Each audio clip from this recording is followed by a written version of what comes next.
এখন কি করব বলো? এখন এই যে পানিটা সেকে খেতে বুনু ইনশাআল্লাহ।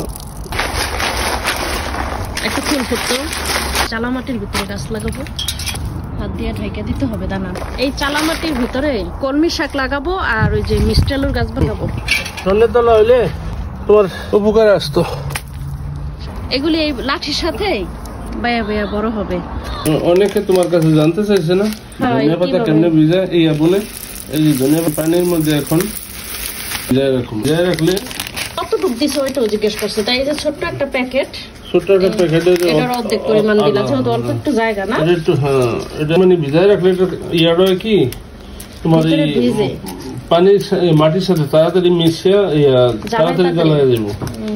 আর আমি যদি আরো বেশি রাখি। আর এই যে প্যাকেটের ছবিটা তো সবাই চায়, এই যে ছবিটা দিয়ে দিলাম যে নিতে চান এভাবে। আর এটা কোথা থেকে কিনছো এটাও জিজ্ঞেস করে। এটা আমি তুর্কি শপ থেকে কিনছো? বাঙালি শপ না? না না, বাঙালি কোনো শপ না, এটা বাঙালি শপে থেকে কিনে নাই, তা জানি না পাওয়া যায় কিনা।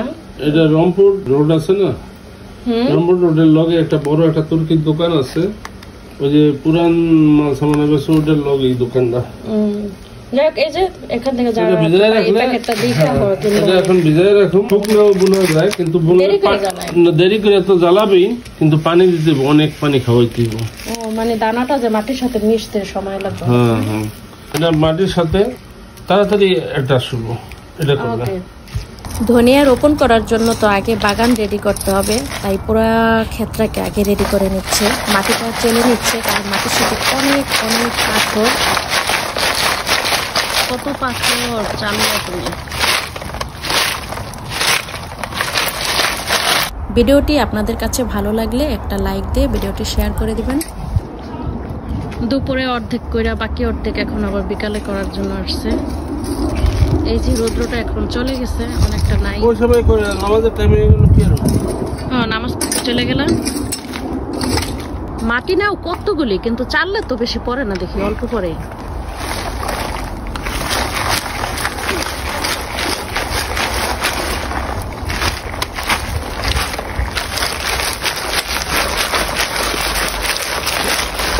এই চালা মাটির ভিতরে কলমি শাক লাগাবো আর ওই যে মিষ্টি আলুর গাছ লাগাবো।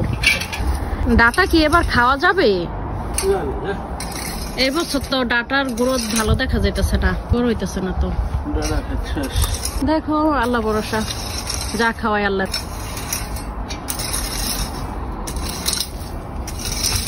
আশ্রা দিয়ে কয়বার টাইনে দিলা, তুমি তো ডাটা নষ্ট করে ফেলাইতেছ। তুমি কাজ করতে করতে আহারে কি করছো? তুমি এই গোলাপের ডালটা ভেঙে ফেলাইছো কখন? দেখো নাই মনে হয়, দুপুরে সকালবেলা মনে হয় করছো এটা। আহারে আহারে, এই যে দেখো কত সুন্দর ফুলের কলিটা। একটা ফুল ফুটতো, ভেঙে গেছে গা। এটা দিয়েও তো একটা চারা তৈরি করা যায় রে এখন। এটা দিয়েও তো একটা চারা তৈরি করা যায়, গোলাপের চারা। আসলে এই গোলাপের চারা বানাইতে হবো। গোলাপগুলি এত ভালো লাগে আর কি, গান এত সুন্দর। টপের ভিতরে একটা গাছ লাগাবো। আমার একটা কলম কেটে দিও। তুমি কি গোলাপের কলম কাটতে পারো? একটা কলম কাটতে পারো? এইটা থেকেও তো চারা তৈরি করা যায়। দেখুন তো, এটা দিয়ে হয়নি, ট্রাই করুন। এই যেহেতু এটা মাথাটা ভেঙে গেছে গা, মানে গোলাপের চারা বানাইতে হবো। গোলাপের অনেক ভাল লাগে। এই গোলাপ গাছের চারা বানাইয়া পুরা বাগানে ছড়াইয়া ছিটায় লাগাই দেবো, বুঝছো? রৌদ্রটা এখন এই পাশে আছে আর এই পাশে নাই, চলে গেছে এই পাশ থেকে। এই পুরা ক্ষেতের মাটি তুমি এত চালছো আর এত পাথর উঠে নিয়ে পিছনে ফালাইছো, কিন্তু তারপরও তুমি যখনই ক্ষেত কোবাও তখনই এই এত পাথরই কিন্তু ওঠে না। পাথরের কোনো কমতি নাই, যত চালো অতই ওঠে।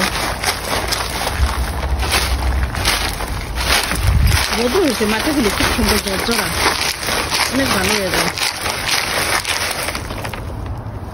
এই যে এই মাটির ভিতরে, চালা মাটির ভিতরে গাছ লাগাবো। কি করতা? ধনের তলা হইলে হ্যাঁ তোমার উপকার আসতো। স্বর্ণ তলা হইলে আমার কি উপকার আসতো? স্বর্ণ দিয়ে তোমার দেখে একদম। আল্লাহ, এই তো ভালো হয়েছে। চালা মাটির ভিতরে এখন গাছ সুন্দর হবো। থ্যাংক ইউ মাটি চেলে দেওয়ার জন্য। ওয়েলকাম। এটা কি অনেক বড় ইট? ঘুরে ঘুরে গেছে বাইঙ্গা মনে হয় তুমি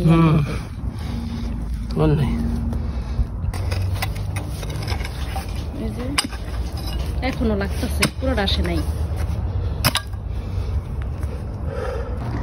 ধনিয়া ভিজানো হয়ে গেছে চলে কাফি 2-3 ঘন্টা হয়েছিল না ভিজায় রাখছো এখন কি করবো বলো এখন এই যে পানিটা সেকে খেতে বলুন ইনশাআল্লাহ যে আল্লাহ খাওয়ায় কয়েকদিন পরে ইনশাআল্লাহ গাছে এই দুনিয়া খাবা এই যে তারপরে আরো জানে কি করো এটার সাথে কি জানি মাটি নেবা এটা লাগে না এটা হলো ধুলা দানা এখন কি পানি ফালায়া শুধু বাগানে ছিটাই দিবা বিসমিল্লাহ বিসমিল্লাহ বিসমিল্লাহির রহমানির রহিম পুরো খেতে ছিটাই দিবা সবগুলি ধনিয়া ছিটাই দিতেছে বাগানে রৌদ্রটা ওই পাশ থেকে চলে গেছে এই পাশে দেখা যাইতেছে না ধনিয়া ফালাইছে এখন কি করবা এভাবে হালকার উপরে নাড়াচাড়া দিয়ে হাত দিয়ে একটু ইয়া করে দিবা তাইলেই হয়ে গেল ধনিয়া পাতা লাগানো আর কিচ্ছু করার দরকার নাই এখন শুধু ধীরে ধীরে বড় হবে শুধু পানি দিলেই হবে আর কিছু করার দরকার নাই সার ঠার কিচ্ছু দেওয়া লাগে না ধনিয়া গেছে লাগাই দিলে আস্তে আস্তে হাত দিয়ে ঢেকে দিতে হবে দানা গোলাপ গাছটার সাথে ব্যথা পেও না তোমার গায়ে ইয়া লাগতেছে ডালা লাগতেছে কাটা আই নো দুইটা আনছি এই ছোটটা শশা গাছে দাও আর একটা এই যে এখানে দাও এই যে এগুলি সিম গাছে আপনাদের ভাইয়া লাঠি কোপাই দিতেছে এগুলি এই লাঠির সাথে বায়া বায়া বড় হবে ওই সিম গাছগুলি ভাবি দানা দিচ্ছে আমাদের এগুলি যে লাঠির সাথে পেঁচা পেঁচা বড় হবে এই যে লতাগুলি ঘুরিয়া ঘুরিয়া এইভাবে করে বড় হবে বড় বড় জিঙ্গল দিয়ে দিল আর কি সবগুলি সিম গাছে যে কয়টা গাছ 9টা না 9টা গাছ সবগুলিতে জিঙ্গল দেওয়া হয়ে গেছে জিঙ্গলগুলির সাথে সিম গাছগুলি যখন বড় হবে মাইনাবো তখন এই পাশটা একটা বেড়ার মতো হয়ে যাবে না মনে বুঝে একটা বেড়া দিছে যদি আর কি হয় গাছগুলি কান্দে পাতায় এই তো আল্লাহ হাফেজ আর কত আল্লাহ হাফেজ কত কিছু লাগে বাগান করতে না কত কিছু লাগে এখানে মাটির উপর রাখতেছো কেন সবই ভোগে ওই জায়গায় রাখতে হবে ওই জায়গায় বৃষ্টি